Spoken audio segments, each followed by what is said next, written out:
It's time once again to go racing. It does not get any better than this. The pressure is really on now. Yes, it's pole position. Lights out and we're racing in PSGL. The first lap has been absolute chaos. What an overtake. Oh no! I've never seen anything like it.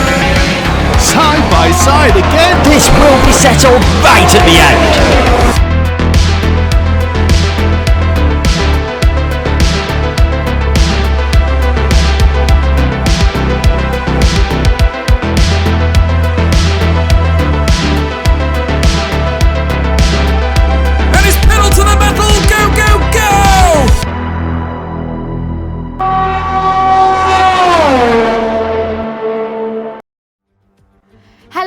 Everybody, and welcome along to PSGL Season 30. We are at round number 9 for the Dutch Grand Prix in Zandvoort. Welcome back after our break week, and this is the PC F2 side. My name is Jess, one of your commentators throughout this evening's race. King Kodiak is on holiday this week, so I hope he has a good one. But I am not alone this week. Joining me in the commentary box is someone that you will probably recognise, is PSF1 commentator Luke Etheridge. Luke, how you doing?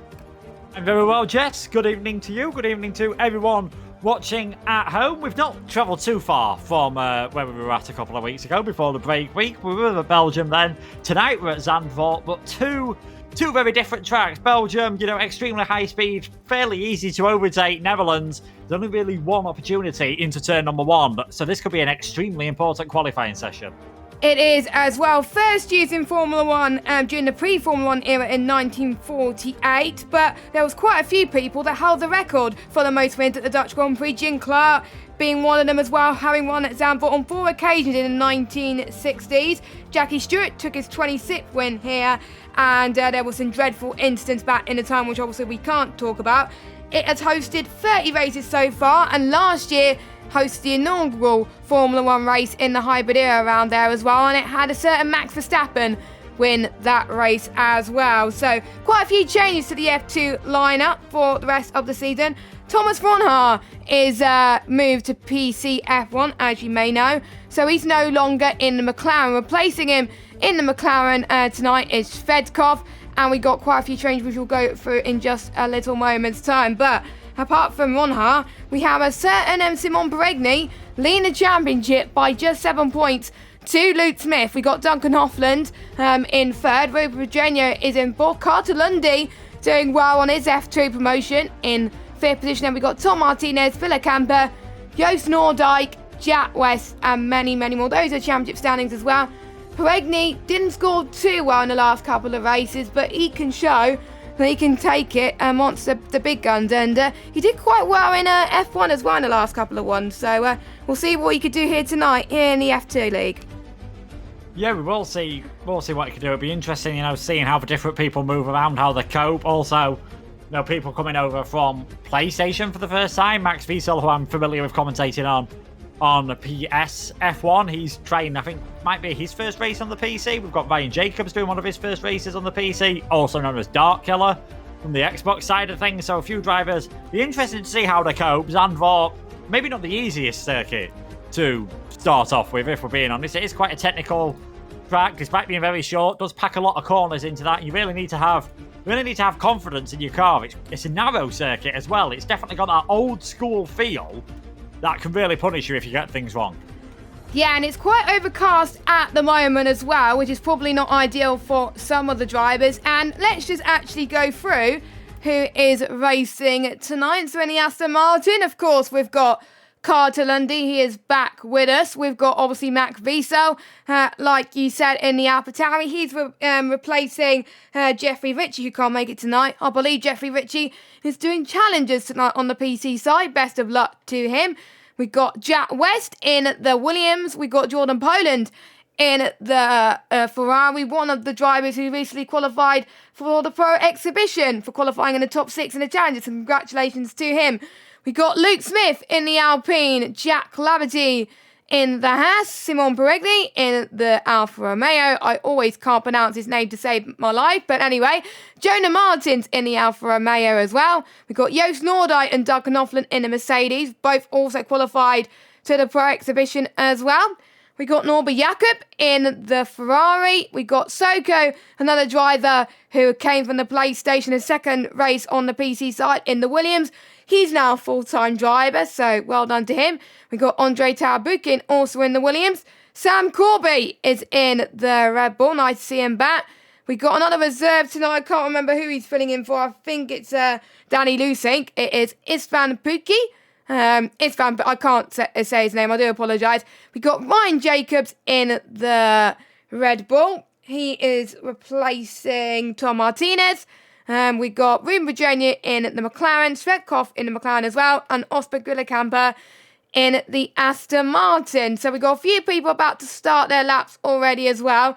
And the first sector especially can be a bit of a handful. In turn 4, we seen that last night in PCF1.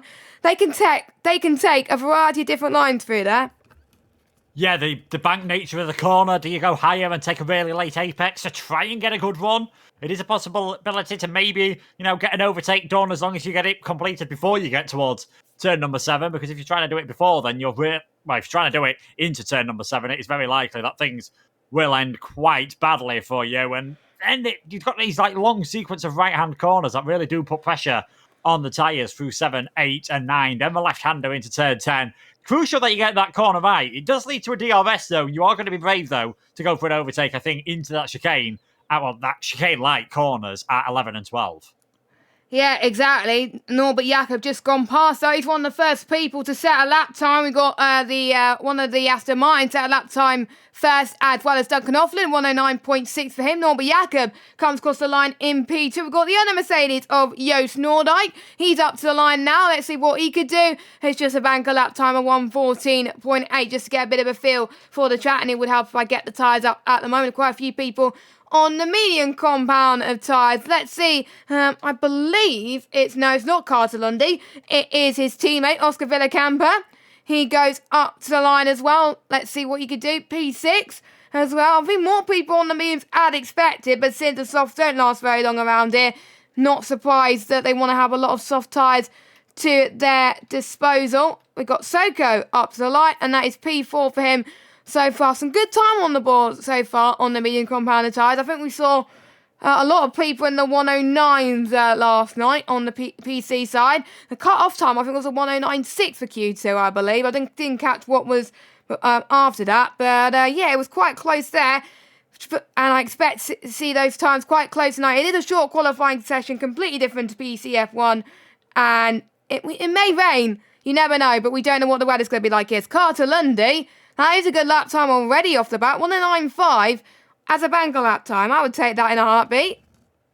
Yeah, very, very good from Carter Lundy there. Of course, did get a bit of a tryout yesterday in PCF1. He seems to have stepped it up completely, I think, over the last few weeks. Really grabbed the opportunity he's had in PCF2 with both hands. Earned himself a shot in F1. Probably wouldn't be surprised to see him a few more times this season in that division. And yeah, at the moment, he is 35 points off of Peregni. He's 62 off Thomas Ronhaar, who we don't believe will be taking part in this anymore, as he is now full-time in F1. So, winning the championship, probably a bit too far for Carter Lundy, but given the fact that he missed the first 4 races, he's done a brilliant job. Great lap by Tarabukin as well, 1:10.0 on that set of the medium tyres. You've got to think that if he gets an opportunity on the soft tyres, he's going to be up towards the top of the order as well. Luke Smith heading towards the finish line on the softs. Wow. And he takes provisional pole position, 109.566, 12 thousandths of a second faster than Carter Lundy. So as you would expect, things extremely close at the moment. The top 14 driver, well, all the 14 drivers that have set a normal lap time are within a second of each other. Yeah, that is pretty incredible to say the least. I think we could expect to see, quite a few people going out again as well to go even better. We haven't seen Simon Peregni yet do his lap time on the softs. I think he could go up there, likes of Sam Corby as well. And I think we were discussing a few weeks ago with Chris Buxton about the fact that changing platforms last minute can be very, very hard, especially if you find it hard to get used to, but we've seen Soko do very well a few weeks ago, and Ryan Jacobs, obviously, I don't think I've seen him on PC at all, so he's out in the pits at the moment, and he also qualified into the Challengers on the Xbox side. I believe he finished P2 in that, so well done to him as well. So we've got Ruben Pedreño, who's next on a lap. There is some yellow flags everywhere, just people moving out the way. So going through to this next DRS zone as well. Running a little bit wide there, so he's not looking too good on towards the start of Sector 3. We're going through to the LDSs now. That is what we like to call the chicane. Don't bother asking us how to pronounce these next set of corners, because I know there's some Dutch people watching in the chat in their thousands, and they'll probably complain if we pronounce it wrong. So we're not going to say the proper names of corners. So Ruben Pedreño up to the line he goes in the McLaren seat. 109.3. I thought this was Ruben Pedreño, not Thomas von Haar. He seems to be inheriting Thomas von Haar's traits and being a McLaren on pole position there. Maybe he's learnt from his old teammate there. Yeah, someone check that McLaren. Someone check what kind of performance it's doing at the moment, because that is absolutely brilliant lap by Ruben Pedreño. Might just be the track cleaning up slightly. Zandvoort being next to the beach, as you can see as they come through some of the corners. It's quite a bit sandy at times offline, so perhaps not surprising that the track is cleaning up a bit more. I'm not sure too much how the game simulates that, but you would expect the track to clean up anyway throughout the session. But still a very good lap by Ruben Pedreño. Despite being a short track, he's managed to bunch 14 corners into quite a short bit of track, so there is definitely an opportunity to see bigger gaps around here than you'd see at other short circuits like Austria, for example, maybe even Monza being such a fairly simple circuit. But yeah, good job there at the moment by Ruben Pedreño, fastest of everyone, and we'll see what the effective championship leader Simon Perenier can do on his first run of the session with 10 minutes remaining.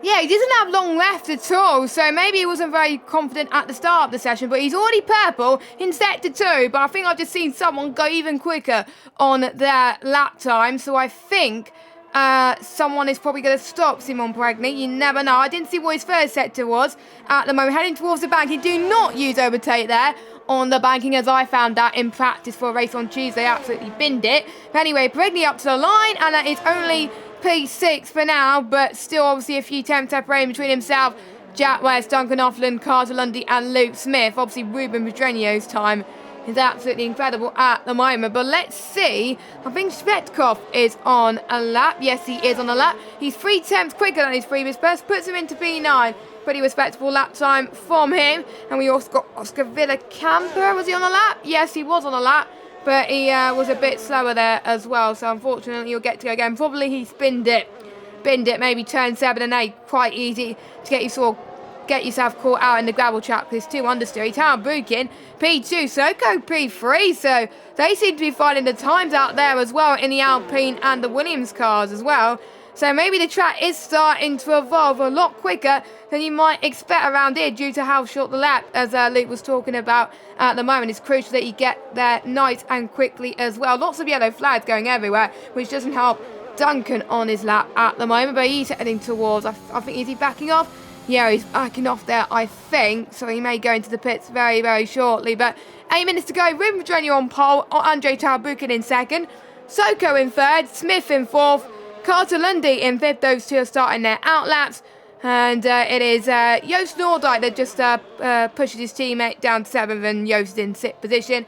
And we've got Jack West in 8th, Perenier in 9th, and Jordan Putland rounds up your top 10 at the moment. Everyone is pretty much within a second, unless you're the likes of Jack Laverty, Corby or Ryan Jacobs. Everybody else could get pole position here, as long as you do not make a mistake. This is going to get very, very exciting. Yeah, Luke, Max Wiesel's got himself up into 5th. Oscar Villacampa was briefly up into 6th place. He's now been pushed down. Istvan Puki comes across the line. He improves time-wise, does not improve position-wise. So the Haas stays in 50th position for this moment in time. I think Jonah Martin's coming through the first sector as well, the WOR driver. He's about a quarter of a second up, and those bottom 3 that have set a time, Martins, Laverty and Sam Corby, are slightly isolated at the moment. They're a bit far off the pack, so they'll be hoping to get themselves further up the order. You can make the alternate strategy work around this track. It's going to be hard to do that, though, if you're starting 16th, 17th and 18th, of course. We do possibly have a driver that is going to be joining us for the rest of the race. Paris Burrow is racing, I believe, as well. So great to have him back. But anyway, Jonah Martins, he's got a bit of a toe and he's binned it. The first person to bin it in this qualifying session. Lost his front wing. And I said that you do not want to go full power too early on in the bank. And guess what? Someone has completely binned it. So yeah, that is their qualifying session done and dusted. Luke Smith, unfortunately, could not improve on his time, so he remains in P4. It's just a lot of people seem to be losing time in that final sector, it seems. They're not just hooking the lap together at the moment. Jack Larity, he's taking the same line as I've seen other people do as well. 109.8 though, but 6/10 quicker than his previous best. Puts him in P15 as well. And the last person into the 1 minute 9 at the moment. The next closest person on the lap is one of the Ferraris, which is Jordan Poland, but he's on his in lap, so he'll be going into the pits. So Rui Pedreño is the only one on a lap right now in the McLaren, as he could be the first person maybe to try and get into the 109.1s, because he is getting there. We'll see what his middle sector is like as he heads towards the DRS zone as well. He goes fully on the power at the moment. Oh, he's a few 100s quicker than his previous best, 7 100s quicker as well. So he could get into the 109.3 flats if he's lucky at the moment, as he heads towards the banking now as well, turn 14. So can he get a miraculous final sector to produce the best qualifying lap of his life? He does not. He baits us and he goes into the pits, Luke. Yeah, just saw his ERS light start flashing there, suggesting that he had backed off right at the last minute. So obviously not happy. I think the one out of turn 11 and 12, I think he had a little bit of a slide on the rear tyres, so decided it's not worth carrying on. Thought he might as well come into the pits. Sam Corby, quite a bit off at the moment. We know he loves the alternate strategy, so I can't imagine he's going to be too happy about the new rules for the 2022 F1 season, of course, where everyone gets a free choice of tyre, but Sam having to back off on his previous lap. He is currently about 1.2 seconds off of pole position, but that is, unfortunately for him, 18th position. And the drivers, some of them going a bit earlier on, of course, trying to get themselves a bit of clear air. We've already seen how difficult things can be with traffic. I think Suku's just backed off on his lap, so we're not going to see any improvement from him. And Vadim Svetkov, he's trying to improve as well, but he's 1.5 tenths down, so wouldn't be too surprised to see the McLaren diving it towards the pit lane. Looks like he is still definitely pushing, though, through turn 13 and 14. And there we go, in the end, invalidated. Straight into the pits he comes. So still Ruben Pedreño leading at the moment. Carter Lundy, I think he'll be heading into the pits on this lap. It's very quiet out there on track all of a sudden. In a few minutes, it's going to get extremely busy for the final 4 minutes of this session. And the track temperatures are getting quite hot as well. It wasn't as overcast as it was at the beginning of the session then. So times will start to get quicker and quicker as well. So I think people want to go on their laps as soon as possible, just like Matt Viso is at the moment. He put on a very good showing in PSF1 recently as well. Some stellar performances as well. Challenging for the championship as well, but there wasn't many reserves left that wanted to take the place of the people who were racing in challenges tonight. And if there's any PC challenger drivers that are watching the stream back, we wish you the best of luck in your races tonight. The first one's probably already happened at the moment, but Max Viso is kind of using a technique that a lot of the esports drivers like to use, and that is burning fuel on your outlap, going as slow as you possibly can to make sure you get the lowest fuel possible as you start your final lap, which, to be fair, much easier to do when you're on manual gears, because you can just stay at a higher gear for a longer period of time as well, and go slowly if you can as well. So that is what he's going to be doing. I don't think he's going to have time for one final lap, but I think if he sets the lap time, anyone remember what we saw with Lewis Hamilton last year? He set the fastest lap early on in Jeddah, and then Max Verstappen tried to do a lap and couldn't do it. Maybe Max Viso is pulling the same tactic, want to set a lap first, and then people will be more pressure to get a lap and probably start to make more mistakes. Everybody is on lap, apart from Sam Corby, Paris Burrow and Ryan Jacobs. And one of the timing glitch is happening at the moment, where it's people are seeing it an hour behind us, but we will see. But Max Viso on his final lap, we'll see if he could get higher than P6, but still a very respectable lap time on his first race with us on PC. Yeah, definitely. His racing has been strong, but his qualifying has been fantastic on the PlayStation platform, to be honest. So not too surprised to see him instantly pick it up on the PC. He's probably, and I don't know the ages of a lot of people, he's probably the oldest man in the field. He has, of course, got real-life racing experience. Unfortunately for him, he's invalidated coming through that fast sweeping section at the end of the first sector, so won't be seeing an improvement from him this time around. Let's see what Andrei Tarabukin can do then, the Russian driver, as he heads through Sector 1 time in split at the moment. Half a tenth of a second up, and turn number 7, just a bit of a twitch on the car. And we said this circuit takes no prisoners, straight towards the gravel trap. A lot of these drivers will be glad they've gone out earlier on, because we are seeing plenty of mistakes. Yeah, they are as well. Remember, George Russell and Nicholas Latifi in Q2, both of them binned it as well on their final runs. Could have been a chance for them to get into Q3 as well, and that brought out the red flag, and that costed quite a few people's laps. Antonio Giovinazzi actually qualified well in real-life Zandvoort as well last year. So we could see something similar here at the moment. Obviously, Max Wiesel has time to go out one final one. That's crucial. So he has one final chance to get it right. Duncan Offland then. He goes up to the line, and it's a 109.5, puts him into P3. Nicely done, says Duncan. We got the Ferrari. One of the Ferraris up to the line. That's Jordan Poland. He slots into P5. We've got the McLaren of Room Badrenia. Can he get pole? Yes, he can. He improved his time to 109.2, and that's, I think, the only time he is going to be setting at this moment in time. Next is Luke Smith, who is currently sitting second in the championship. Can he get higher than that to get pole position? No, but very close to Room Badrenia's time in P2, the highest out of himself and Simon Peregni at the moment. We've got, I think, Joost Noordijk, who is on a lap. Can he get higher than 11th? He does not. They're starting again. Oh yeah, he's starting again, because we've got 10 seconds left to go of this session. And I think, is Sam Corby on the lap? Yes, Sam Corby's on the lap, and he slots himself into P15. And I think it doesn't look like Ryan Jacobs is going to be on the lap. No, but he does not. The checker flag has fallen, and he'll be starting last on the grid. Max Wiesel will be starting 6th. Yeah, so Max Wiesel will be starting in 6th place. There's a lot of drivers now. I think quite a few of them have finished their laps early on in this session, so I'm not sure how many more brilliant times we're going to get to see. Andrei Tarabukin coming around the final corner, then doesn't need to find much to get himself onto the second row of the grid ahead of Soku, and he manages to do that. An all-Alpine second row of the grid at this moment in time. Who's the next drivers that are heading towards the finish? So we've got one of the Mercedes coming to the pits. That's Duncan Hoffland. Jakob comes across the line, goes into 13th place. I think it's Jack West. He's the next driver. He's backed off on his lap. A lot of these drivers did get their laps done very early on. Joost Noordijk, one of those who didn't, though. So it's pretty much all or nothing for the former PSGL F1 champion on the PS side. He heads towards the line and puts himself up into 8th place. Just 7 thousandths of a second behind his teammate.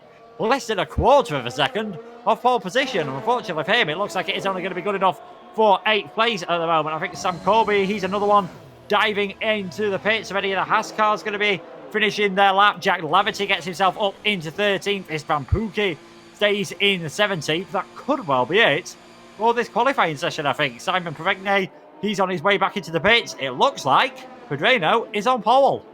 Yep, he is, by just under a few hundredths of a second, which is between himself and Carter Lundy as well, who beat Luke Smith's time. And just look at how close them two have been at the moment as well. And yeah, you were talking about this earlier. The championship's far from over for Carter Lundy. We've got some decent tracks coming up as well in the PlayStation and the PC calendar, which could challenge some of the drivers. And Carter Lundy is a big fan of some of those tracks as well. So I am very intrigued to see what he could do in this race as well. And obviously, if you qualify high in Zandvoort, expect to do well unless you bin it. 6th in the championship he is on 30 points. So yes, not that far. And it only takes a few drivers in front of him to have bad results for him to be pretty much in championship contention.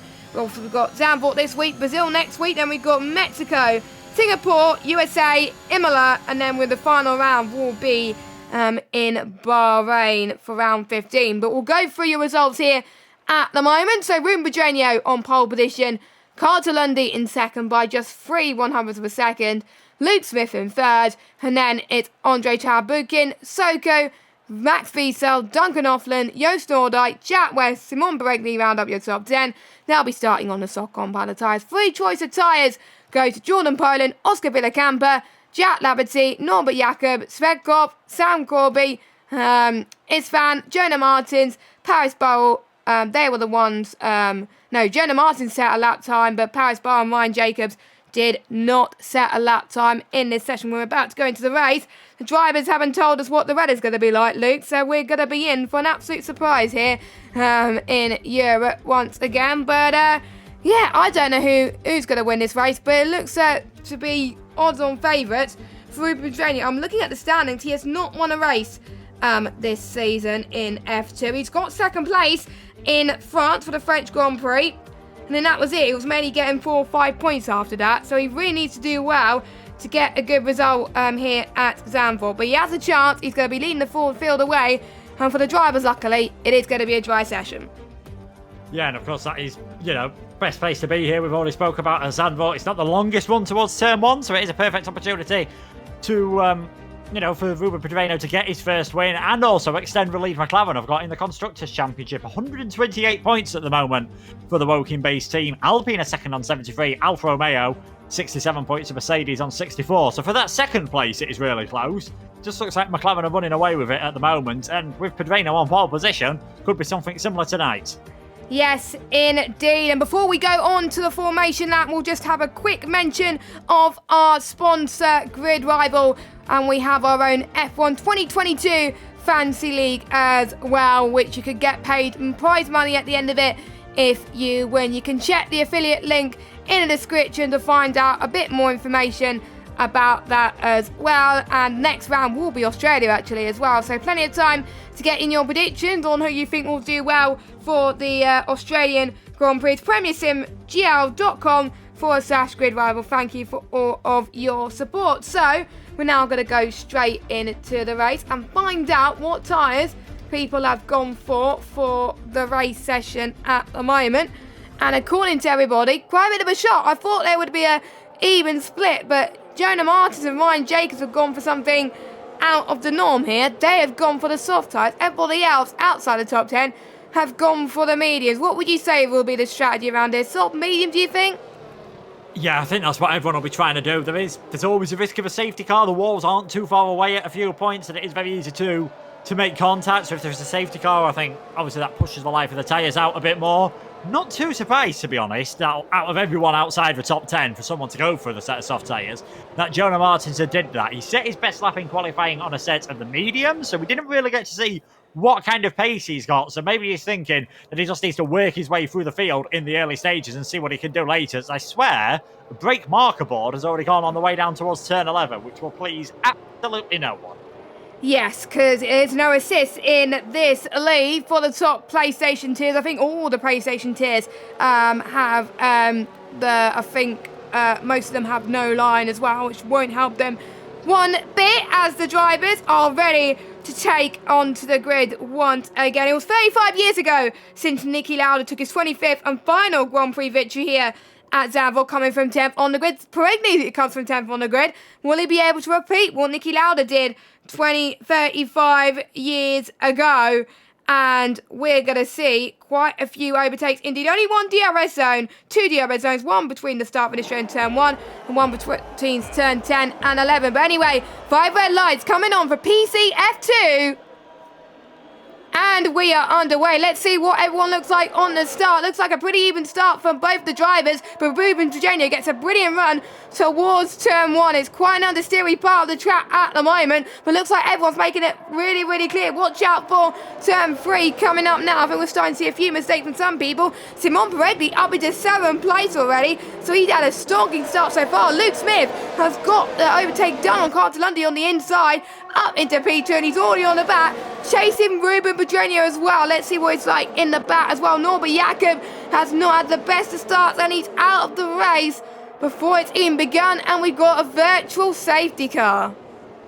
Yeah, virtual safety car. I'm not sure what happened there. Sam Corby dropped a couple of places in all of that, so whether there's been contact between him and Norbert Jakob. But yeah, it was just a great start from Luke Smith around the outside into turn number 1 on Cartolandi. Looked as though he was thinking about attacking Ruben Pedreño, but that corner just not long enough for him to do that. Duncan Hoffland getting ahead of his fellow VSR driver Andrei Tarabukin just before that virtual safety car came out, so that is good news for him And Jonah Martin's gaining 4 places on lap 1 on that fresh set of soft tyres. He's got Jack West just up ahead of him, who's not had the greatest start of the race. So be interesting to see how things go at the moment. But yeah, Ruben Pedreno in the lead. Luke Smith in second place. And the driver's just weaving, trying to get a bit of heat in their tyres, maybe trying to dummy some pit stops as both Mercedes on their way into the pits. I wonder whether they're trying to get a bit of a cheap pit stop here, but this could really backfire if the virtual safety car ends roundabout now. It does end now. It does end now. It's a bit early for pit stops, and it wasn't for damage, so I wonder if we're going to have some cheeky weather situations going on. That's probably why they were thinking about pitting nice and early, but they're at the back of the grid as well, which is not ideal, but I know some people have got damaged, but definitely not the two Mercedes drivers as well, so that could throw a spanner in the works as well. We were expecting it to be a dry race throughout, but anything can happen in Formula 1. It usually does. It's set to approximate. The drivers are not lucky for it to be a completely dry session. It's all dynamic, of course. In PCF1, it's completely clear due to the amount of rain that PCF1 has experienced throughout the entire season. I felt very, very bad for them, to be honest, at the moment. But we're starting to see quite a few people making some ground. Simon Bregni, due to the pit stops of the two Mercedes, is now up into 6th place. Soko is up into 4th place. He's having a good start from where he was on the grid as well. And Jordan Poland doing the best out of the medium runners in 8th position with Oscar Villacampa in 9th.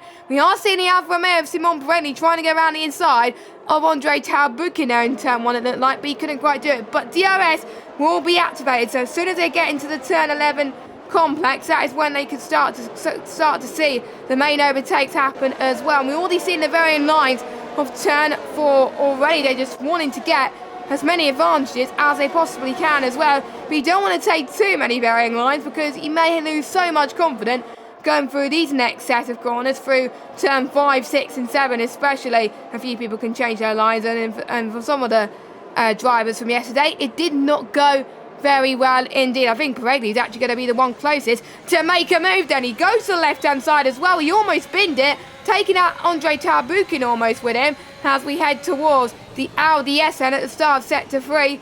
Peregli, I think, next opportunity will be at the start-finish straight then as we head towards this banking here as well. Like I said, do not use ERS here.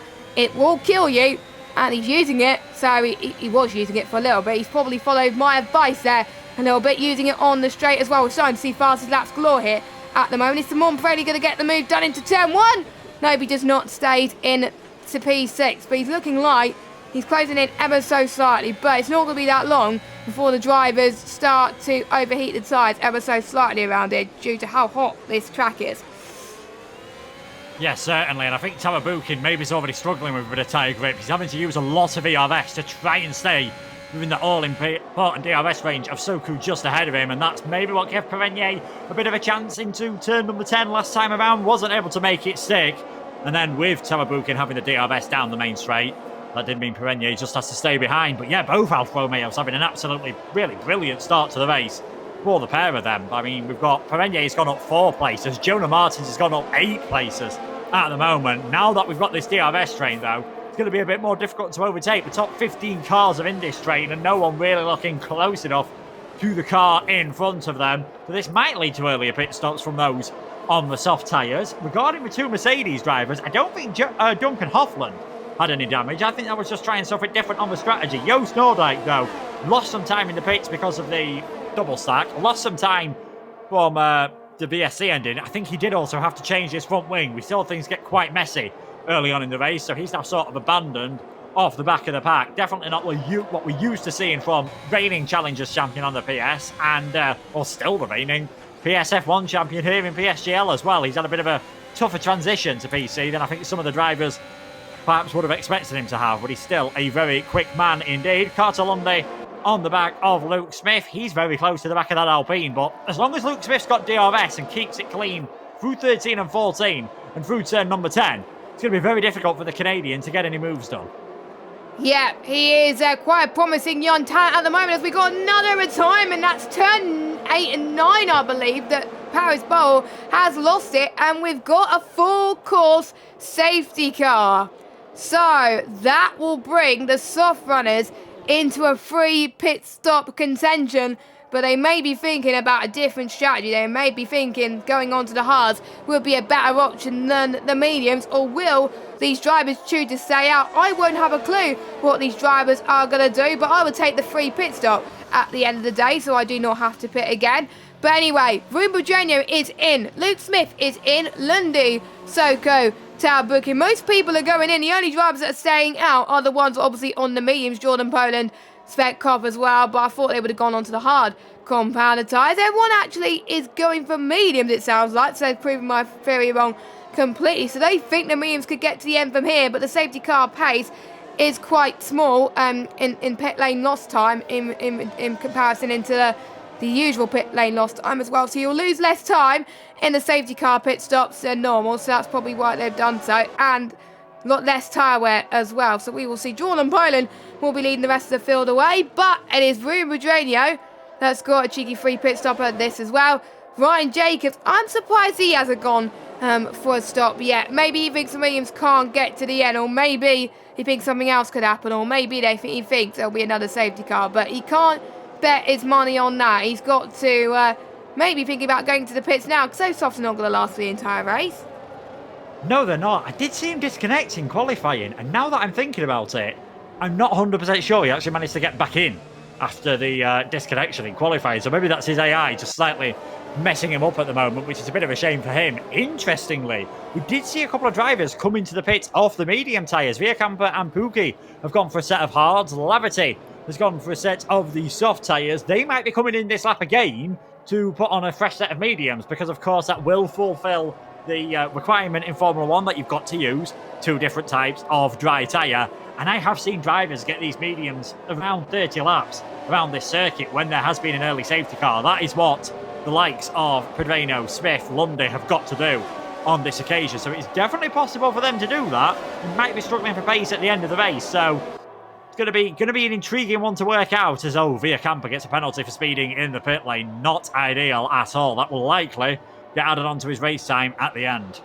Yes, it will. And as I found out on the race on Tuesday, it is quite easy to speed in the pit lane around Zandvoort as well, because you have a car right behind you in a safety car trying to keep to the speed as well, and it just doesn't work really, to be honest. And if you have a safety car penalty at the moment, you're going to lose so much time at the end of it, because I don't think he's going to pit again. So yes, 5 seconds will be added to that. So top 3 still yet to stop. Same with Ryan Jacobs. Everybody else realistically can get to the end, but it's going to be very, very tough for them as well.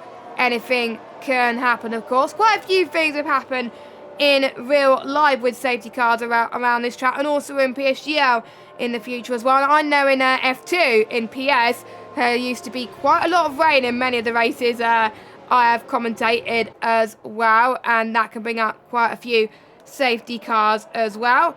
And there was some time where it was a 1, 2, 3 in Ferrari on track as well around Zandvoort. We're seeing a Ferrari in P1, McLaren in P2, Red Bull in P3. Different constructors and engine manufacturers in the top 3, but safety car is in this lap then. Everyone has caught up quite quickly, and it'll be Jordan Poland to lead the field away. What would he do? Would he go as soon as heading towards the start-finish straight, or would he be waiting quite late to go for the restart? Well, he's got to think about it soon to do the restart, so we'll see what he can do.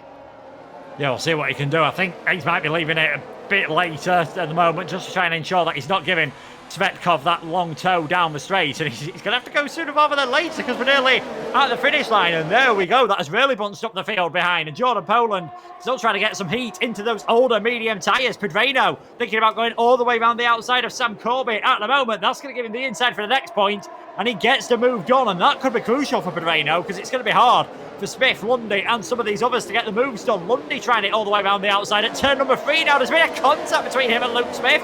He gets that moved on. Will that leave Smith vulnerable to an attack from behind by Olaf Soku? Doesn't look like it.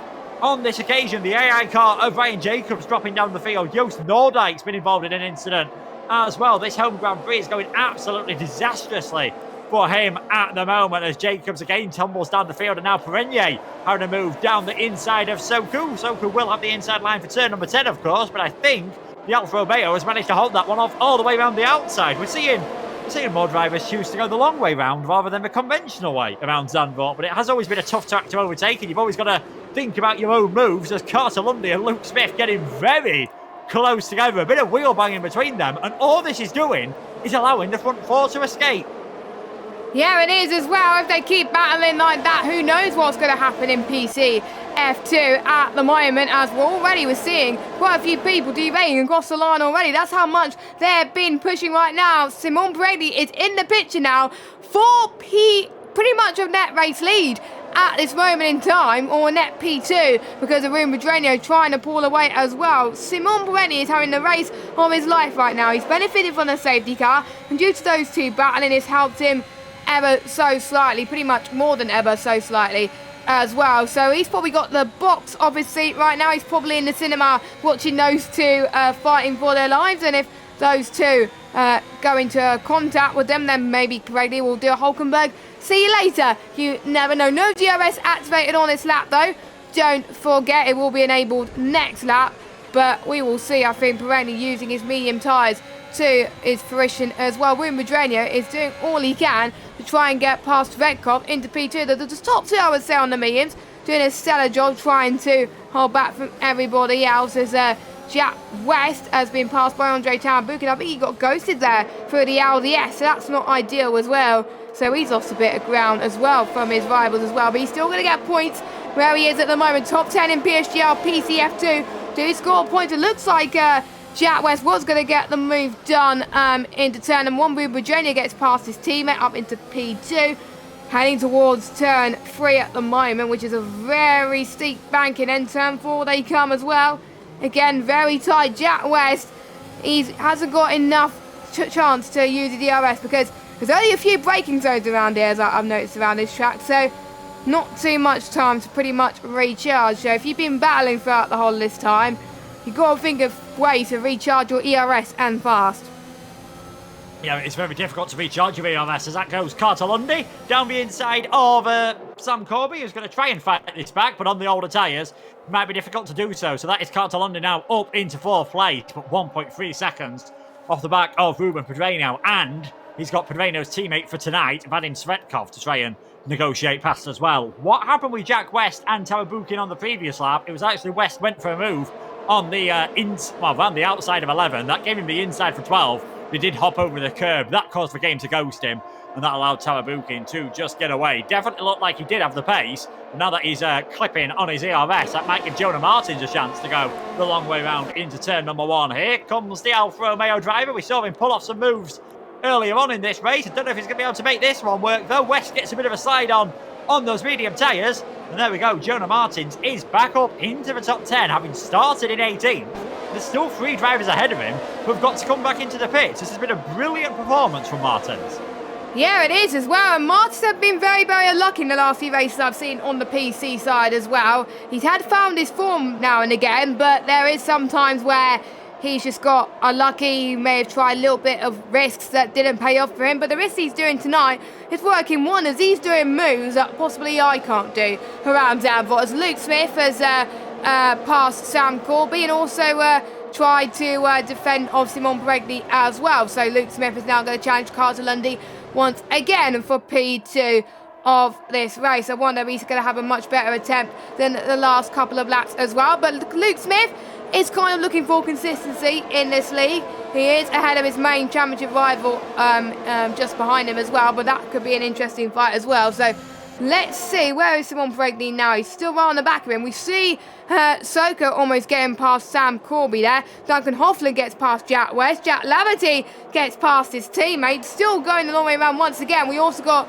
Duncan Hoffland still going side by side, heading towards turn number 4, which he does. Yellow flag, that is Jack West out of this race. So not as the way he would like to return to league racing after a break week, and that's just before turn number 4. And once again, we do have a safety car, and I have to say, I don't know what I would do here, but if you haven't pitted yet, would you go on a set of hard tyres? Oh, I mean, the field's pretty bunched up, so I don't think you're going to lose a lot for maybe coming in, putting on a set of the hard or soft tyres for a lap, and then coming back in for a set of the medium tyres. I did catch the tail end of what happened to Jack West, and it looked like there was a bit of Bit of wheel banging between himself and Duncan Hoffland, which sent West over the curb.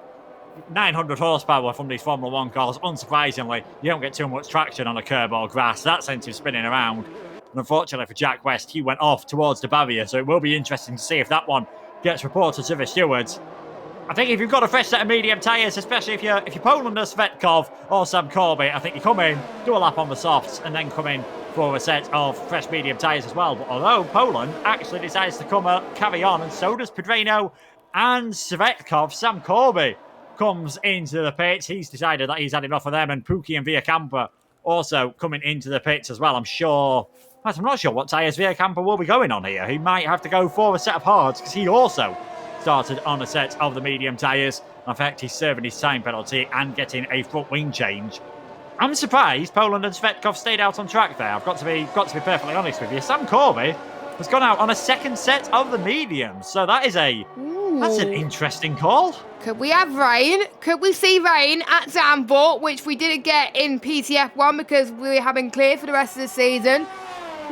Only time will tell. I haven't seen it rain around Zandvoort in real life. I believe last year it was nice and sunny around Zandvoort as well, so it's kind of replicating the weather we're seeing there as well.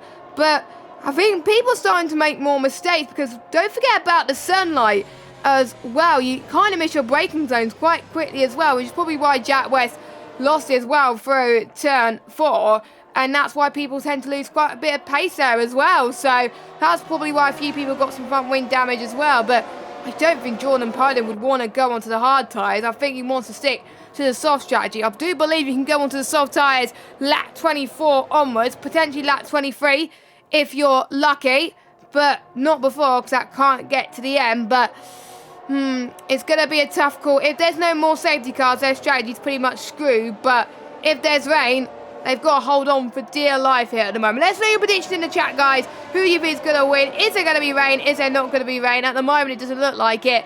And, I thought Ruben Pedrino was doing a dummy there, but he's not. He is not boxed. He's staying out. Of course he will stay out. He's on the medium compounded tyres. And everyone has served their 5-second penalty that they should have done, which is good news, which means no one has got track limit penalties as well. We got another person that's left the session, Norbert Jakob as well. Hopefully we can try and get him. Oh, no, he's retired. Okay, he retired earlier on. My bad. But, yeah, still 17 drivers left in this session as well, and no time penalties from any of them. Yeah, that is quite impressive. It's not a circuit you see loads of time penalties on, just because of the track limits. The good old-fashioned track limits around here. You don't hear a lot of arguments about track limits when you put grass and gravel and walls on the edge. Funnily enough, all the drivers somehow manage to stay on the tarmac and in between the white lines when you do stuff like that. Jordan Poland was doing his best Lewis Hamilton impression there, coming through turn number 3, almost overtaking the Aston Martin safety car. He clearly wants them to get a move on at the moment, and unsurprisingly, because his tyre temperatures will be plummeting, and the lack of tread that is now on those mediums mean it's going to be really hard for them to get back up to temperature once the safety car comes in. So, yeah, I think he's going to have a bit of a struggle holding on to the lead of this race. And Pedrino, he'll be hoping to get this move done as soon as possible, and then obviously strike his way up the field. And there we go. Safety car is in this lap. It's up to Jordan Poland. He went very late last time around, did the former PSF1 race winner. We'll see whether he tries something different here. Former PSF1 race winner, Pro Exhibition qualifier from yesterday, of course. And he, to be honest, for most of these guys, they have moved to PC full-time now after doing PS Challenges. So they don't have to worry about console anymore. They can focus on the PC side completely. Let's see what he can do with the safety car restart. He's doing it again. He's leaving it later.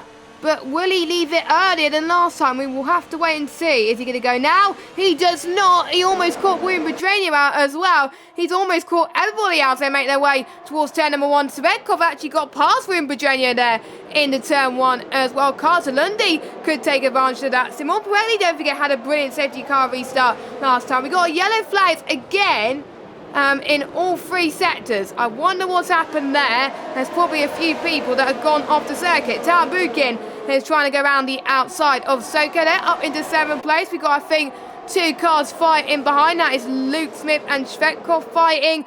As we got a few more disconnections as well. So, yeah, people seem to be struggling out there. As I was seeing, I think Jonah Martin just dropped. There's battles going everywhere, heading towards turn number 9 now, as Luke Smith trying to get past the cars that are on the same similar strategy as him, and also trying to get past Svetkov as well. But still, crucially, Jordan Pinen is still leading. Impressive performance from him. Yeah, he is. I've seen the yellow flag happen before. It's a bit of a thing that sometimes unfortunately happens on the F1 game, and Pedreno and Villacampa decided to just go for it, go for the overtakes, take the 5-second penalty, knowing that they'll be able to get that removed as long as they don't have to come into the pits again. If there's any rain in this race, or if they get another safety car and they decide to come into the pits, they'll have to serve that 5-second penalty, and that will prove to be quite a costly decision as Tarabukin now works his way down the inside of Svetkov, who's trying to hold on. Duncan Hoffman's obviously disconnected. Hopefully he's able to rejoin. Max Wiesel's into the pits again. I swear he had a front wing change after the first safety car. He's had one after the second. He's probably thinking these safety cars aren't too safe for him at this moment in time. Jonah Martins was all over the back of Jacques Laverty there. The two Ferrari customer teams, Haas versus Alfa Romeo, fighting on the run down towards turn number 7. And it is Laverty who stays ahead for now. It was a very sneaky restart from Jordan Poland. He waited until a moment where Pedreno went for it, realised he had to back off, and that was when Poland went for it, and that just seemed to cause all havoc happening behind. As long as you don't accelerate and brake aggressively, you are allowed to do that. It was in Poland's prerogative to control that restart, and I didn't see too much wrong with that. He has got himself a bit of a lead at the moment. What that restart has done has brought Lundy, Smith, Perenier and Tarabukin right on the back of Pedreno. Yes, indeed, and I think we're starting to see more people making a few more mistakes, which will allow these top 6 to really start to give everybody else a run for their money then, and also everyone has saved a bit of ERS as well. Let's see if Soko could get the move past Svetkov into turn number 1. He does not as well. Svetkov is on 6-lap older tyres compared to Soko, so not much of a difference, but sometimes little differences can make a big difference and towards the end of the race as well, and in terms of pit stop strategy too. So we'll run through your order then. Jordan Poland leads, Varun Pedreno in second, Carter Lundy in P3 as they make their way towards turn number 7 at the moment. Luke Smith in 4th position at the moment, still ahead of his championship rival Simon Peregni. Andre Tarabukin in 6th, Svetkov in 7th. He's still yet to stop, as well as Jordan Poland, by the way. Soko in 8th, Jack Laverty in 9th, Jonah Martins in 10th. Now we got Pookie doing well just outside the point as well, on a similar strategy to Sam Corby in 12th, Villacampa 13th, Yost having a day to forget in 14th, Ryan Jacobs obviously disconnected, Max Wiesel in 16th, Duncan Hoffman is unfortunately disconnected as well. So that is your order so far. Now Carter Lundy is probably close to Luke Smith, but Peregni is close enough to Luke Smith as well. So we'll see what he can do towards turn number 1. Can he get it on the inside? No, he could not. So those two having to fight head to toe at the moment, but we can see the two Ferrari powered cars fighting once again in turn number 1. Jonah Martins gets back on the Haas driver of Prekinen, so Jonah Martins stays in 10th position, and now in a Haas sandwich once again. I don't think he would be doing that, and it's great to see Haas doing very well in real life for the moment. Didn't score any points last season in real life. They've scored pretty much triple the points they got last season, which is great to see. I wonder if we see something similar here at the moment as well. Don't forget the dirty air will play a factor around this track, unlike in real life. It is in equal performance though as well. That's probably why they can go even more closer than the 2021 cars in real life as well. No one is going to make a move. DRS is enabled though. The DRS train is growing. Who is going to blink first? We shall see. And when will Jordan Poland make his next pit stop? Lap 24 will be the possible guess, I reckon. Yeah, I think he's going to try and drag it. Maybe another 5 or 6 laps, then put on the set of the soft tyres. The field is still fairly bunched together, so he'll catch up to them exceptionally quickly. He's then going to find things difficult when he tries to make moves later on, as there comes Soku past Svetkov, the Williams driver, just running low on the DRS, as is the McLaren. As Jess has already mentioned, it is extremely difficult to harvest around this circuit because of the lack of real heavy braking zones. I wasn't too surprised to see Pookie attacking Jonah Martins on the previous lap. The Haas driver in 11th place is the lead car out of those that pitted under the second safety car, so he has got a bit of a tyre advantage around those ahead of him. This is a very standard Zandvoort race though at the moment. It is exceptionally difficult to overtake around here. We're at the halfway point. Not really seen too many on-track overtakes that haven't been done because of a clear tyre advantage. or just done in the early stages and the first few laps after safety cars, where all hell seems to be broken loose. And you're in Poland. He's doing a good job at the moment. He's keeping that gap to around 6-7 tenths of a second. So Poland doing a very good job on that set of medium tyres. But I still think another 3 or 4 laps, he'll be coming in for the set of the softs. And with the field as bunched up as it is, you might find it difficult to make some moves. Yes, I think Duncan is looking for an invite to the lobby as well. So hopefully he can join back soon. If you can send him an invite, that will be great. But we're on lap 20 at the moment. Still Jordan Pilot not budging at the moment, but Ruben Pedreño is edging ever closer. So I think he's found a little bit more tyre advantage right now. He's probably saving a bit of tyre grip, knowing that he won't get to the end. Another yellow flag then for Jonah Martins this time. I think he's stuck on the pit exit almost. And did he get damaged? It's hard to get damaged, but I think it's too windy to lose it there. Luckily, he's ghosted with, I think, one of the Aston Martins past his car as well as the Mercedes and the McLaren there. So, yes, he was down. He was in a really good 10th position. He gained quite a few positions from the start. And now he's in a dismal P15. So easy to lose it there as well. Let's hope he can continue till the end of this race. But he's going to lose such a bit of grip with his tyres. It's probably very, very hot. You may just wait a few extra laps to go onto a set of softs, I reckon, and try and push the fastest lap. Yeah, he might have to try something different now. Such a shame for Jonah. He was having a fantastic race after obviously having that incident in qualifying with Carter Lundy, a game one that of the stewards might want to have a look at. But with that front wing damage, he's going to drop down to the back of the order. And again, the safety cars have really bunched his field up, so it is going to be pretty difficult for him as they all close up towards turn number 1, spread out again in that sort of accordion effect. And it is there's a bit of a split in the field now. Jack Laverty, I think because of that spin for Jonah Martins, is all of a sudden a long way off the DRS. And Sam Corby's now managed to get himself ahead of Istvan Pukki as well. Yeah, I think Istvan Pukki is doing a brilliant job at the moment in 10th position, as we're starting to see Svetkov in, Jonah Martins in for probably the soft tyres, and not really that surprising at the moment. Hopefully that should get to the end of this race. I think people are starting to push a bit more. They've saved their tyres within this latest safety car period, and they're now going to go all guns are blazing to try and get this race win here. Ruben Pedreño has got a penalty though, so at the moment, if things stay as they are, Carter Lundy could win his first ever PC F2 race of his career. Don't forget he was in F3 at the start of this season. Proved us very, very well by dominating the F3 Championship.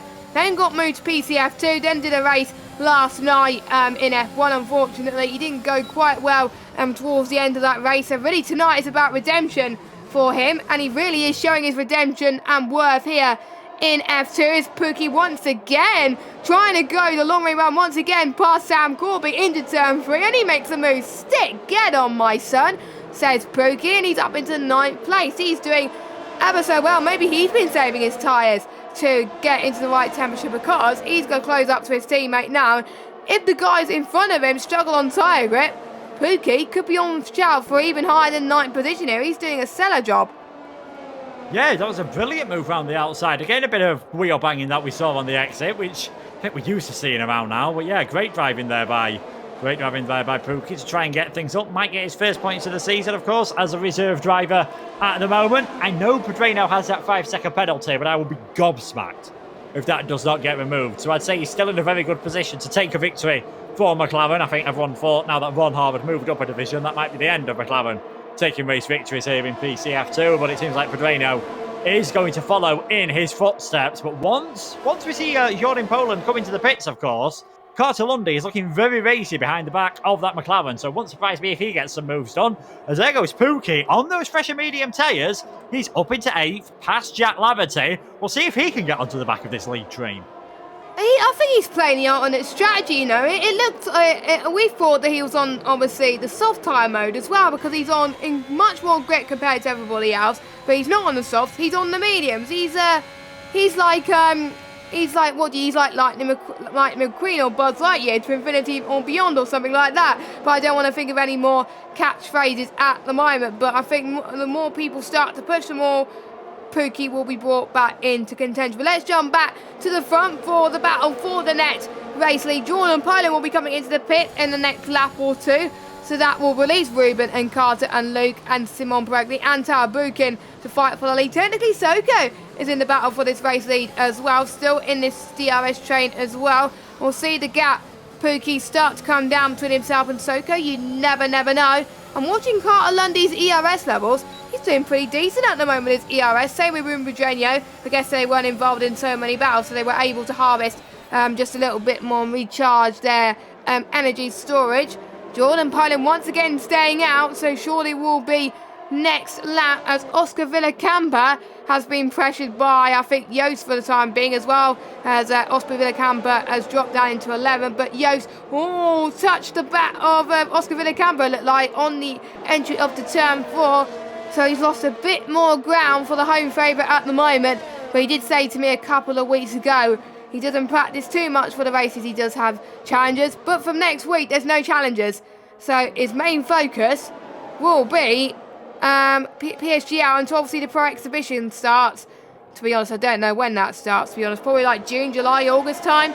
But until then, he could just focus on PSGL, no problem. And probably get better results as the rest of the season is to come at the moment. So Jordan Poland then going towards the final few corners. Is he going to come in? Surely he is. If not, maybe the next lap as well, as the Delta, the game decided to get rid of the Delta. Thank you very much, Game Not. As Jordan Poland stays out again. I wonder if he wants to try and increase that DRS train to bring a lot of people back into contention, I reckon. Yeah, he's in that sort of situation now, of course, where he's hoping there's a safety car. He's hoping there's something happens in this race. Otherwise, he's not going to have a lot of chances of getting a good result. Joost Noordijk comes into the pits. That's another front wing. That's another set of the soft tyres. It has really been a disastrous race for the Mercedes, with Duncan's disconnection, of course, and Joost having quite a few problems in this race. Luke Smith almost alongside Carter Lundy there into turn 7. Over the last few laps, Smith has been getting a lot closer through the back of that Aston Martin. I would not count this Alpine driver out just yet. He's really having to force Carter take some different lines here. Lundy having to go very defensive into turn number 10. Will that compromise him enough on the exit? No, Luke Smith not able to get a good run, and then Lundy just pulling away once he gets for DRS off the back of Pedreno. So that's going to be an intriguing one at the moment. Smith, I think, realising that now might be the opportunity to make some moves on Carter Lundy before Poland comes into the pits. Yes, although they really got to get the moves ASAP, really, because Ruben Virginia will have more clear air compared to, obviously, everybody else once Jordan Poland pits. And speaking of Jordan Poland, he goes into the pits and soft tyres he goes until the end of this race. I think the praying of a safety car, unfortunately, is not going to happen, and that is Ruben Virginia, your net race leader. But looking at penalties then, he's got a 5-second time penalty. I wonder if that will get removed or if it will just be in the pit lane penalty. We'll need to double check at the end of the race as well. But if it was a safety car penalty, it may get removed. We'll see. But that's why Carter Lundy has still got to fight as if there's no 5-second penalty under Ruben Virginia's name. Because if it does get removed, then the potential win that he's got under his belt may fall by the wayside a little bit. So he's really got to fight for every fibre at the moment as we head towards the final third of this race. Again, no moves. I wonder if we're going to see what we saw in Jeddah, waiting for the DRS opportunity to present itself, and then someone potentially going for the move. I think Luke Smith seems to be the closest, heading towards the final corner, but again, he's just not quite close enough at the moment in these hot conditions around Zandvoort, near the beach, of course. So, no, he can't get past yet. Anyone else edging for a move? No, they're just not budging right now. Yeah, it looks like it's going to stay like this for a very long time. I think it'll just take one person to make a mistake for other people just to do overtakes, I reckon. I think that's what this race has turned into here in F2. Yeah, the front four are doing very well on their ERS management as well. They're all up and above the 70-80% point, whereas Tamabukin and Soku are a bit further back, as I just saw Perenier touch the inside curb at turn number 7 and just about get away with that one. Had a bit of a slide on, but thankfully for him, no major damage done. This is where we'll see how well the drivers have been doing, not only on the ERS management, what we've talked about, but their tyre management as well. Yes, there's been some safety cars, which has made things a bit easier for these drivers to get these mediums the 30 laps they are going to need to. They're still going to be pretty second best by the end of this race. Whether that's going to give Pookie and Sam Corby a chance to catch up, I don't know. They're not gonna win this race, but they certainly might be able to get a bit closer to the back of Tarabukin and Soku especially. I'm not surprised no one's really going for it at the moment, because then everything would just swap round towards the end. Soku might think about one on the inside of the Alpine, but in the end, just a bit too far back for the move on this occasion. They're all playing it wise at the moment. They're all playing it very tactically, waiting until the final couple of laps. You don't want to show your hand too early. If you go deep and make a mistake, if, for example, if Cartalundi sends one on Pedreno and gets it wrong, he could drop down to 6th. Or, worst comes to worst, he could have a spin or an instant and could be out of the race. And getting 2nd place, or even 3rd, is a lot better than DNFing or not getting into the points as well, because as George Russell likes to say, consistency is key, and that's what gets you championships. That's what's seen quite a few people not getting any wins in the season, to getting a lot of 2nd and 3rd places, helping them to score well at the moment. And with obviously Thomas Ronha in PCF1 full-time, plenty of opportunities for people to get their first win of the season.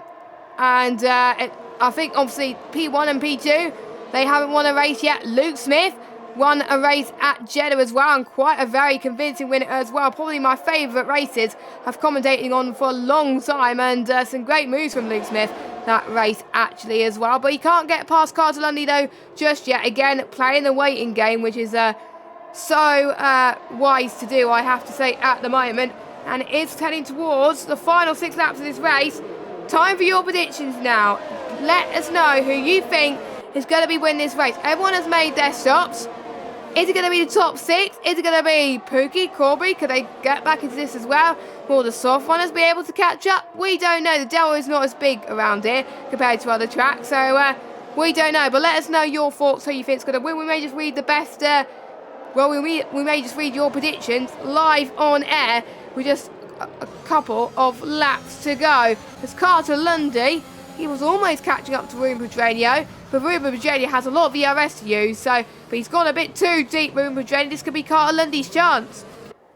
Yeah, it could be. I was about to say, Pedreno doing a better job of managing his ERS than any of the 5 drivers behind him, considering he's the only one without the drag reduction system down towards turn 1, down towards 11 and 12. That is very impressive indeed from Pedreno. Cartalundi is a bit closer this time, but I think, again, not really close enough to send one down the inside unless you are feeling incredibly brave. As Sam Corby comes into the pits, he must have picked up some damage somewhere as the Red Bull driver. He was in a pretty good place, looking like he might get some points, and it is soft tyres going on his car, maybe just trying something different on this occasion. But yeah, Sam Corby, can only imagine he picked up front wing damage that led him to come into the pits. Such a shame for him, as it did look like he was going to get some points. It looks like Pedreno is going to take the win here at the moment. It looks like he, again, I do believe he will get that 5-second penalty removed, as it happened during the yellow flag glitch that we had. Likewise with Via Campus. So Pedreno doing a good job at the moment, and I kind of hope for Cartalundi's sake that he realises that Pedreno's penalty might get removed, because if he stays behind here, he could leave tonight thinking, oh, I've got a victory, and then have it snatched off him by the stewards. Because that's absolutely harsh to lose a race victory like that. So many things have happened where you lose a podium in PCF2 a few times this season, and Cartalundi obviously had that feeling that, oh, you got a podium at Jeddah, then it got taken away with being so close on the line, and he's got to get the move done now, and he's going to try and go for the move done now, heading towards turn number 1, and look who's joined the party. It is Luke Smith. Cartalundi takes a long way round, and this is what he was looking for. Cartalundi is now your race leader. He must be following our stream like a book here at the moment. I wonder if Ruben Pedreno is struggling a little bit, heading towards turn 5, 6 and 7, because Luke Smith is right on the back of him. So is Simon Pregny as well. This could be an interesting fight, but Cartalundi was committed as well. He just didn't wait, went for the move, maybe too soon, but you know, you got to think about it at some point. He's not going to have any DRS though, so he's got to push for Ruben Pedreno to make sure Ruben Pedreno stays ahead of him. But we will see. Let's watch Ruben Pedreno at the moment. Cartalundi has got to take a decent line into the Audi S. He clips the curb a little bit, but he's giving Ruben Pedreno a bit more time. We may see a ding-dong battle between these two as we head towards this banking here, towards the start of lap 32. Very, very soon as well. And when was the last time we see those two fight? I think Ruben Pedreño could get Carter Lundy here on this start-finish straight. We'll see then down towards turn number 1. Carter Lundy closes the door there. So at the moment, looks like Carter Lundy does what he needed to do. But Ruben Pedreño could not give up. Same with Luke Smith. Technically, the top 6 could still win this race. I don't think Pedreño opened his DRS down the main straight there. I don't think he had any intention of going for the overtake. Wasn't using his DRS as well. He's nearly up to a full 100% battery, which is not something you see around here too often. But yeah, Pedreño choosing not to go for the move. I was about to say if they'd have swapped every lap at that point, Pedreño could have taken the victory. Now if they swap every lap, Carter Lundy would end up leading at the end of lap 36. So I don't know whether Pedreño's going to go for the move this time around as well. Luke Smith, he's in this awkward position. Your third car in a DRS train. You've always got to try and think about something different. Tried to go and follow Carter to get past Pedreño the lap before. Didn't work. We've seen a few drivers, Smith included, go for the move into turn number 10, but I think Pedreño's a bit too wise for that one on this occasion. He's used up a lot more DRS than Pedreño, but he's nowhere near clipping at the moment. And on this occasion, the McLaren is opening his DRS and I think is going to go for the move. Carter Lundy is going to half defend that one. Round the outside, he's going to try and hold it, but Pedreño, I think, has just about got enough of his car ahead to take the lead of this race. It is getting very touch and go between the two of them. I wouldn't be surprised if Luke Smith's able to take advantage of this. There's contact between Lundy and Pedreño, and Luke Smith says thank you very much, and Pedreño nearly getting involved in this as well, and Lundy, Smith almost ended up on the grass there. Pedreño is still involved in this. He's on the inside. We're nearly going 3 wide into turn number 7. Lundy's round. Carter Lundy in the gravel trap, and what looked like a possible victory. He's all the way down in 7th. Wow, we said that earlier. P2, P3 is better than P7 or crashing out, and Carter Lundy went for a spin there, but it looked like 3 or 4 cars there were fighting for the race victory at one corner as well, and some corners that you were unlikely going to get the overtake as well. Carter Lundy must be absolutely fuming, but he's just got to make sure and concentrate that he gets some points now. But it is now Luke Smith's chance to think, hang on, I could get this race victory as well. He's got less DRS though. Is he going to go for the move? I don't think Ruben Pedreño is using his DRS. He's not, but he's still going for it anyway. Ruben Pedreño has no DRS anyway, because obviously he doesn't, due to him having no cars being within 1 second in front of him at the moment. But I'm just trying to see. I think Luke Smith is using the tactic of going for it maybe on the penultimate lap as well. And I think we had some comments in the chat where people are thinking that Ruben Pedreño seems to be doing what Jarno Otmir did as well, where he took the race victory last night in PCF1. I believe it's his 5th in a row as well, which I have to say is quite incredible as well. Maybe Ruben Pedreño watched that stream. I think he was racing actually, Ruben Pedreño, but maybe he was watching the stream back and seeing what Jarno Otmir did and thinking, hang on, I potentially want to do the same here. I mean, if you're going to learn from someone, Jarno Otmir is a pretty decent driver to learn from. Let's be honest, 5 wins in a row in PSGL F1, has won 3 PSGL titles, 2 times F1 Pro Series champion. He's definitely a good driver to try and be inspired from and follow at the moment. Ruben Pedreño not following anyone though, as we enter the penultimate lap of the race. It looks like Luke Smith's a bit further behind here, and I wonder whether Simon Perenier is going to be able to think about a move. Pedreño very late to defend to the inside, and again, Luke Smith's going to have to be forced the long way round, can't quite get alongside, and Perenier can't either. So those front 3 still fighting tooth and nail at the moment. Tarabukin and Soku might be doing the best thing here, just stay about half a second behind, and if there's any carnage that happens up in front, they might be ghosted by the time you reach them. Yeah, exactly, and Soko's still trying to get a move done on Andre Tarabukin as well. Duncan Offland pit once again for a start. The wonder if it's his AI or it may just be himself. I don't know, but we are going to concentrate on this battle for the win, and we've got Shoko in the chat thinking Luke Smith is going to win.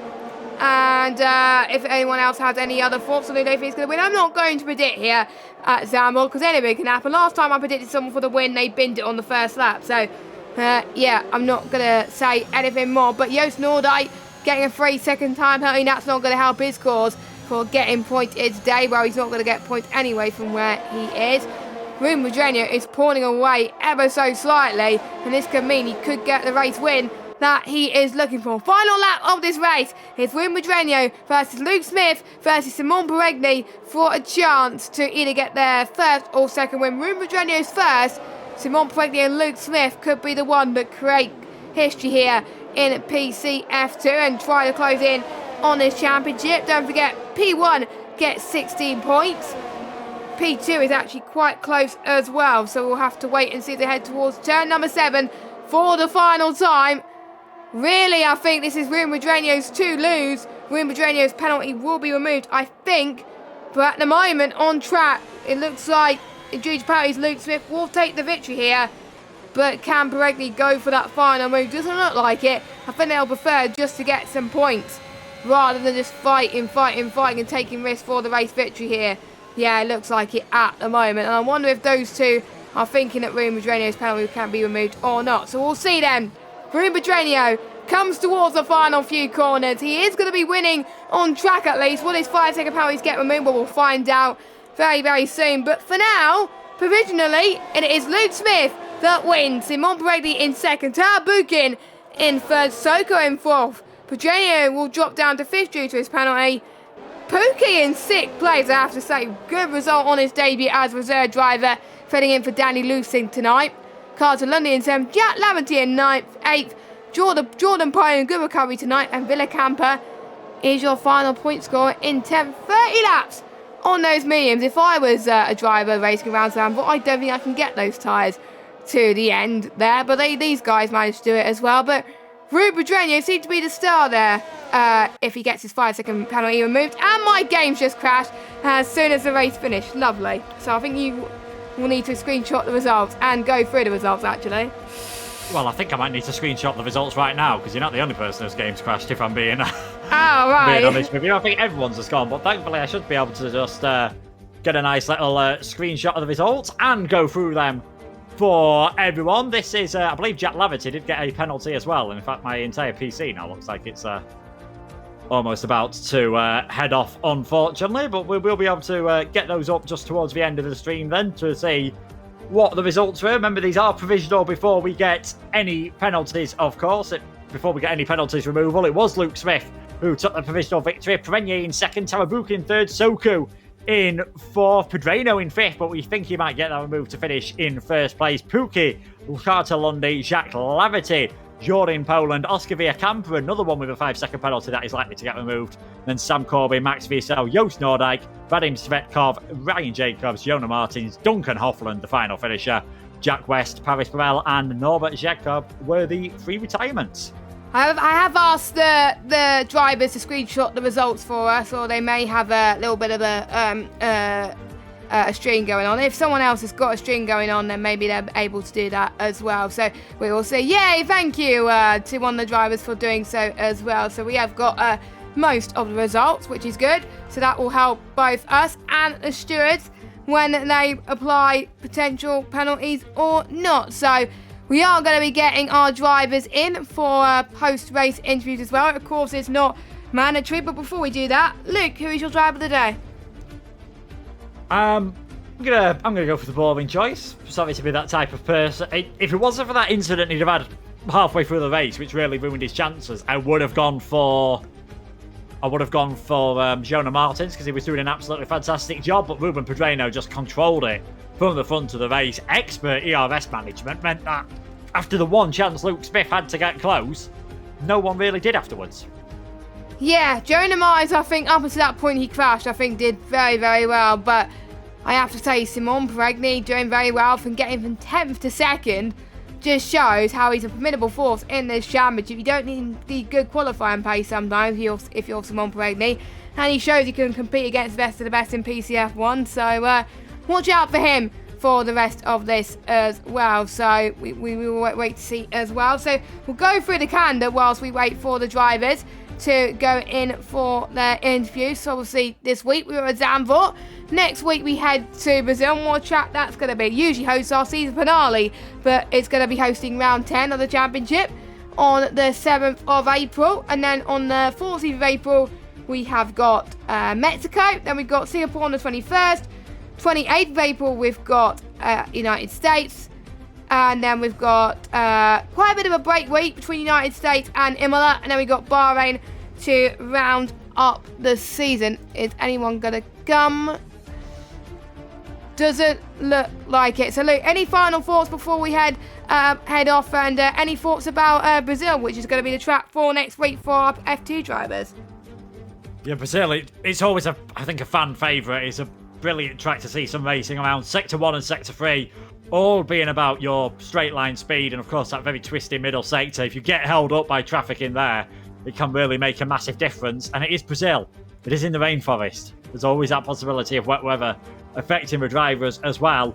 Pedreno today just continuing where his former teammate Thomas Ronhar left off. Brilliant performance from Pedreno, and I think things did tighten up in the championship. I'm going to just read you through what the standings are at the moment, assuming that Pedreno does get that 5 seconds removed. And by the way, everyone's going in the chat at the moment. That's pretty likely to happen. So Thomas Ronhar will still be on 92 points. Perenier will be on second on 75 with the effective lead of the championship. But Luke Smith's now closed that gap to just 5 points. And a bad race for Duncan Hoffland means he's dropped behind Ruben Pedreno. Yeah, as well, due to Ruben Pedreno's fantastic result as well. And, it does look like the penalty will be removed. So, luckily, Luke Smith and the likes of Andre Jabukin, Soko and Peregni knew about the penalty anyway. So, it looks like they weren't left in the dark. So, thanks to the drivers, we have got your results up on screen there. So, we got your results from P1. So, we'll go through them again. We got Smith, Peregni, Jabukin, Soko, Pedreno, Pookie, Carl Lundy, Jordan Poland, Oscar Villacampa, and Sam Crobby will get points today. And everyone else behind maybe felt like they could have got better results this week. So next week around Brazil, on Thursday, I won't be here unfortunately, but King Kodiak will be though, back on his holiday. Hopefully we'll find someone to join him as well. But if you want some more PSGL action around Zandvoort, we of course got some more Sunday tier action on the PS side for the lower assist tiers, and of course we got the Monday night tiers as well from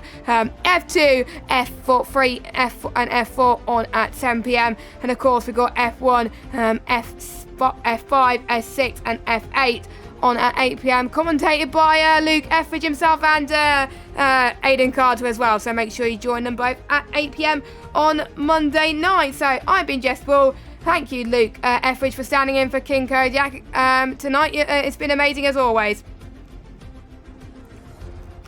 And we will see you next week for the Brazilian Grand Prix. Have a good evening. Goodbye.